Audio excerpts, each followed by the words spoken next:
darah. Darah berfungsi mengalirkan zat-zat yang dibutuhkan oleh tubuh seperti oksigen dan sari-sari makanan. Bagian darah terbagi menjadi dua, plasma darah dan sel darah. Sel darah terbagi menjadi tiga, sel darah merah, sel darah putih, dan trombosit atau keping darah. Sel darah merah atau eritrosit berfungsi untuk membawa hemoglobin yang telah mengikat O2 dari paru-paru ke jaringan lainnya. Sementara sel darah putih berfungsi menjaga kekebalan tubuh dan pertahanan tubuh. Bertugas menetralkan bakteri dan kuman yang masuk melalui aliran darah atau dari luka yang terbuka. Dan yang ketiga, keping darah. Keping darah ini bentuknya tidak teratur. Berfungsi untuk menggumpalkan darah saat terluka. Darah kecil dimulai saat darah yang mengandung CO2 di bilik vertikal kanan dipompa dan dialirkan oleh pembuluh arteri pulmonalis menuju ke paru-paru.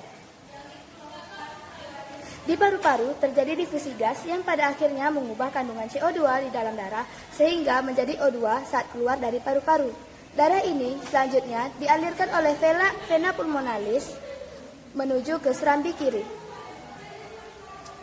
Sederhananya, perjalanan peredaran darah kecil ini adalah jantung, paru-paru, dan kembali ke jantung. Jantung berfungsi sebagai memompa darah ke seluruh tubuh. Jantung memiliki 4 bagian, yaitu atrium kiri, atrium kanan, ventrikel kiri, ventrikel kanan. Lalu katup trikuspid dan katup mitral.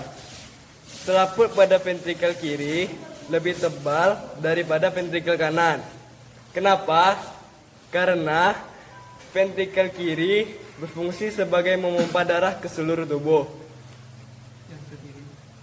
Selaput ventrikel kiri terdiri dari 3 lapisan, yaitu perikardium yang terluar, miokardium yang di tengah, dan endokardium yang terdalam.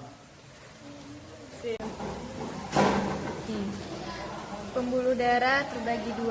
Yang pertama ada arteri yang berfungsi sebagai mengalirkan darah keluar jantung. Yang kedua ada vena, berfungsi sebagai mengalirkan darah ke dalam jantung. Lalu ada arteri pulmonal, berfungsi sebagai mengalirkan darah dari vertikal kanan ke paru-paru.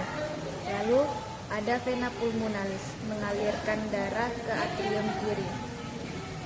Lalu ada aorta yang merupakan arteri besar, berfungsi mengalirkan darah dari ventrikel kiri ke seluruh tubuh kecuali paru-paru. Lalu ada vena cava superior yang berfungsi sebagai mengalirkan darah dari tubuh bagian atas ke atrium kanan. Sedangkan vena cava inferior mengalirkan darah dari tubuh bagian bawah ke atrium kanan.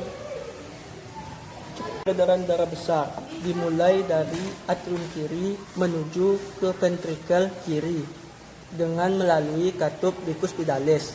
Pada saat ventrikel kiri berkontraksi, maka katup aorta akan membuka, lalu darah akan masuk ke katup aorta dan menuju ke seluruh tubuh. Setelah itu, darah akan masuk ke vena cava superior dan bermuara ke atrium kanan, atau secara singkatnya dari atrium kiri menuju ventrikel kiri ke atrium ke seluruh tubuh dan menuju ke atrium kanan. Jadi, kesimpulannya adalah bahwa darah berfungsi untuk mengedarkan zat-zat yang dibutuhkan oleh tubuh. Zat-zat tersebut diedarkan melalui pembuluh darah. Dan yang berfungsi memompa darah adalah jantung. Jantung akan memompa darah ke seluruh tubuh.